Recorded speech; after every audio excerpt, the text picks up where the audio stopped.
C'est en 1966 que le parc d'attractions familial a vu le jour. Plus de 50 ans après, c'est toujours la famille Florent aux manettes. Un parc qui a bien évolué et propose plus de 35 attractions à destination des plus petits, mais aussi des amateurs de sensations fortes. Durant la saison 2019, Billy, Dolly et Jack ont accueilli plus de 281 000 visiteurs. Patrice, merci de nous accueillir ici dans le parc Frépertuis. Alors un parc malheureusement vide pour le moment, on le sait bien. Est-ce que économiquement, vous tenez le coup ? On est quand même assez inquiet parce qu'on sent que 2021 va ressembler étrangement à 2020 avec tous les inconvénients que ça a eu. Économiquement, est-ce que le parc est dans une situation très fragile ? De toute façon, je pense qu'aujourd'hui, il est comme toutes les entreprises. Il y a eu le prêt garanti par l'État qui va permettre à tenir cette année 2021 puisqu'on n'a pas de nouveautés. L'idée, c'est vraiment de redémarrer au plus vite dans les meilleures conditions. Alors, si on peut redémarrer en 2021, au moins sur la fin de saison, ce sera bien. Autrement, il faudra tout miser sur 2022 pour que le Covid ne soit qu'un souvenir.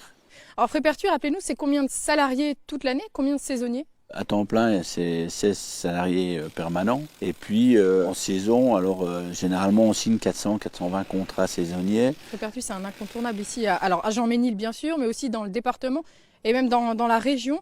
280 000 visiteurs en 2019. Vous faites partie des parcs incontournables dans le secteur. Nous, on peut prendre pour le parc un compas et faire 180 km, 200 km en gros. En allant de Strasbourg à Besançon, même au-delà, puisqu'on est souvent nominé dans des récompenses européennes et donc on en est très fiers. 1966, les débuts du parc, une histoire familiale. Depuis, le parc a bien grandi. Revenons peut-être sur l'histoire de ce parc. Effectivement, mes parents ont créé le parc en 1966. Mon père a une envie de faire du loisir. Ma mère fait une cuisinière, donc pêche à la truite, truite à déguster sur place. Et donc, à l'époque, en 66, c'était le meilleur moyen de manger du poisson frais. Donc, ça a vite bien monté. Mon père a commencé un fort Apache, puisqu'il était passionné du western, de Lucky Luke.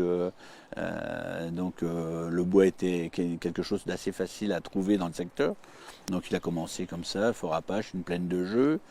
Et puis quand ma mère gagnait un petit peu d'argent avec le restaurant, et lui il le dépensait pour faire des attractions. Et puis on a continué comme ça jusqu'en 98 où mes trois sœurs et moi-même avons repris la suite de mes parents. Un parc qui s'est toujours voulu familial, alors autant dans la gérance, mais aussi dans le concept et les attractions que vous proposez. Exactement, c'est ce que je dis toujours, géré par une famille, pour la famille. Nos salariés sont maintenant la deuxième, voire troisième génération qui ont travaillé pour mes parents, donc c'est un signe.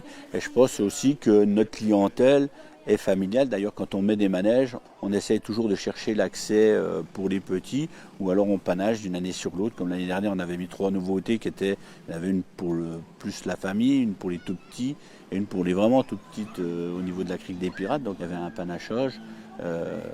Les attractions à venir allaient plus tendance à aller vers les adolescents. Si vous deviez mettre en avant une année ou un événement particulier ici à Frépertuis, ce serait lequel ? Peut-être les 50 ans du parc, il y a l'anniversaire des 50 ans, puis il y avait une symbolique aussi, je pense qu'on est le seul, enfin je suis même sûr, on est le seul parc en France à être sur la même famille depuis 50 ans. Après, il y a eu l'arrivée de chaque manège fort comme Timber Drop, la Crique des Pirates, Golden Driller, avec un record du monde, elle aussi une position qui est aussi la seule au monde. Donc voilà, c'est des petites choses qui font que c'est toujours marquant puisque c'est important. Le parc dispose de 35 attractions aujourd'hui. Vous nous le disiez il y a quelques instants. Pour l'instant, les projets sont suspendus. Oui. Qu'est-ce que ça devrait être ? Est-ce qu'on peut en savoir plus ? C'est-à-dire qu'effectivement, en 2021, on devait faire l'aménagement de la mine d'or dessus avec une reconstitution plus dans l'interactif. Et puis en 2022, on devait trouver une attraction pour ados qui rapportait de la sensation. Alors qu'est-ce qui se passe dans un parc d'attractions quand il est fermé ? Des travaux, des préparations ? Oui, il y a déjà tous les travaux quel que soit le temps qu'on ouvre d'hivernage des attractions, puis de maintenance des attractions, puisque quand vous achetez un manège, un constructeur vous met un livre de maintenance où tous les ans vous devez faire telle intervention sur l'attraction. Donc en fait, tout le personnel est au complet pour faire pour faire cette maintenance. Si on dit on se met tous au chômage, on va attendre des jours meilleurs. Quand les jours viendront meilleurs, le matériel aurait souffert et ne répondra plus ni aux normes de sécurité ni à tout ça, ce qui est la chose la plus importante sur un parc. Alors si vous deviez choisir votre attraction préférée, ce serait laquelle? Moi personnellement, je suis pas un très courageux en matière de sensations. Je me contenterai de la crypte des pirates parce que j'adore, j'ai toujours aimé jouer au pistolet à l'eau, à eau. Et je trouve que c'est une attraction aussi belle à regarder, même quand on va pas dedans, parce qu'il y a une scénographie de feu, de brume, de gens qui s'arrosent et qui rient aux éclats, des plus petits ou plus grands. Mais autrement, après, toutes les disons les petites attractions me vont bien. Je serais content d'avoir maintenant des petits enfants, comme ça je vais pouvoir aller avec eux sans avoir l'air trop ridicule.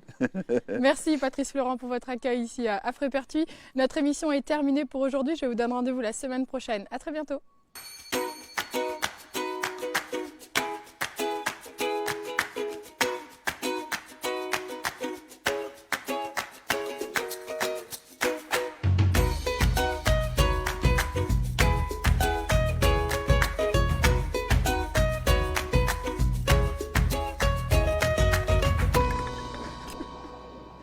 Il n'y a pas d'eau.